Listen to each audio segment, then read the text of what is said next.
జోహార్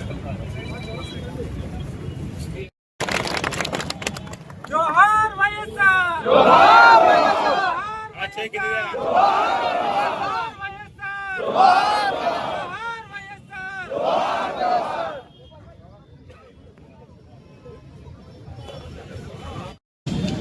ఈరోజు అందరు నచ్చిన నాయకుడు, అందరు మెచ్చిన నాయకుడు స్వర్గీయ రాజశేఖర రెడ్డి గారి యొక్క 77వ జయంతి సందర్భంగా ఈరోజు రాష్ట్ర వ్యాప్తంగా వాడవాడలో ప్రతి చోట ఆయన జయంతి ఉత్సవాలు జరుపుతూ ఉన్నాం. అందులో భాగంగా షాద్నగర్ మున్సిపల్ చైర్మన్ బసవప్ప గారు, అదేవిధంగా టౌన్ చైర్మన్ అధ్యక్షుడు శ్రీధర్ గారు, కాంగ్రెస్ పార్టీ నాయకులు, వైఎస్ రాజశేఖర రెడ్డి అభిమానులంతా కూడా వారు మనస్ఫూర్తిగా నివాళులు అర్పించడం జరిగింది. ముఖ్యంగా ఉమ్మడి ఆంధ్రప్రదేశ్గా ఉన్నప్పుడు, వారు ముఖ్యమంత్రిగా ఉన్నప్పుడు ప్రజల గుండెల్లో చెదరని రాత రాసుకున్నాడు కాబట్టి ఈరోజు ఆనాడు నుంచి కూడా స్మరించుకునే నాయకుడు అంటే వైఎస్ రాజశేఖర రెడ్డి. వైఎస్ రాజశేఖర రెడ్డి గారు 2004లో అప్పటి ప్రభుత్వం, తెలుగుదేశం ప్రభుత్వంలో రాష్ట్రమంతా అధోగతి పాలై రైతుల ఆత్మహత్యలు, కరెంటు లేక, నీళ్లు లేక, పండిన పంటల ధరలు లేక అస్తవ్యస్తంగా ఉన్న పరిస్థితుల్లో రాజశేఖర రెడ్డి గారు పాదయాత్ర చేపట్టి, పాదయాత్ర ద్వారా ఉమ్మడి ఆంధ్రప్రదేశ్లో ఉన్న ప్రజల యొక్క స్థితిగతులను పరిశీలించి ఆ రోజు కాంగ్రెస్ పార్టీని అధికారంలో తెచ్చిన తర్వాత ఇచ్చిన మాట నిలబెట్టుకోవడానికి అపర భగీరథునిగా, రైతు పక్షపాతిగా ఉచిత కరెంటు మీద ఆ రోజు ప్రమాణ స్వీకారం రోజే ఉచిత కరెంటు మీద సంతకం పెట్టడం జరిగింది. బాకీలు కూడా తీర్చడం జరిగింది. అదేవిధంగా అపర భగీరథునిగా ఈ రాష్ట్రంలో ఎవరు కనివిని ఎరిగిన రీతిలో ఒక జలయజ్ఞం చేపట్టడం జరిగింది.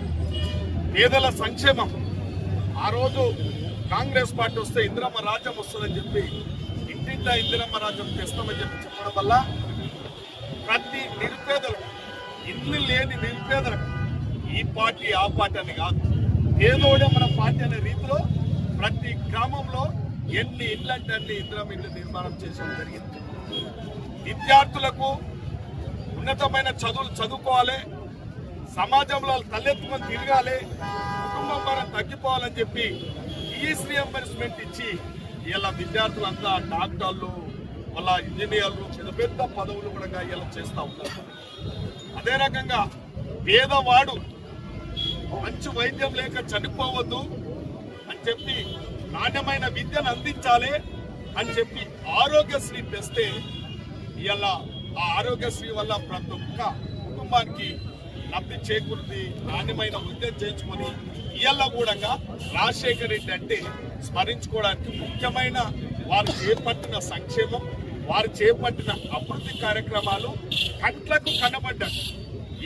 ఏ వ్యక్తి అయినా ఇవాళ ఏ రాష్ట్ర ముఖ్యమంత్రి ఇవాళ వారు స్వర్గస్థులు అయినప్పటికీ వారిని అసెంబ్లీ బయట ప్రతి నాయకుడు కూడా వారి యొక్క అభివృద్ధి కార్యక్రమాలు, వారు చేసిన సంక్షేమ కార్యక్రమాలు ఇవాళ కూడా స్మరించుకోవడం అంటే స్థిరస్థాయిగా ప్రతి ఒక్కరి గుండెల్లో నిలిచిపోయిన నాయకుడు ఎవరు ఉన్నారంటే వైఎస్ రాజశేఖర రెడ్డి గారు. కాబట్టి ఇవాళ రాజకీయాలు మీరు చూసి 10 సంవత్సరాలు ఈ రాష్ట్రాన్ని అంతా విధ్వంసం చేసి సబ్బండ వర్గాలను ఇబ్బంది పెడతా ఉన్నారు. కాబట్టి మళ్ళొకసారి ఒక రైతు బిడ్డగా ఈ రాష్ట్ర ముఖ్యమంత్రిగా రేవంత్ రెడ్డి గారు వచ్చిన తర్వాత కూడా వారు పదే రాత్రి కూడా కాళేశ్వరం ప్రాజెక్టు మీద మాట్లాడుతూ ఉంటే రాజశేఖర రెడ్డి తెచ్చిన జలయజ్ఞం గురించి, ప్రాణాయిత చేవేల గురించి కూడా వారిని స్మరించుకోవడం జరిగింది.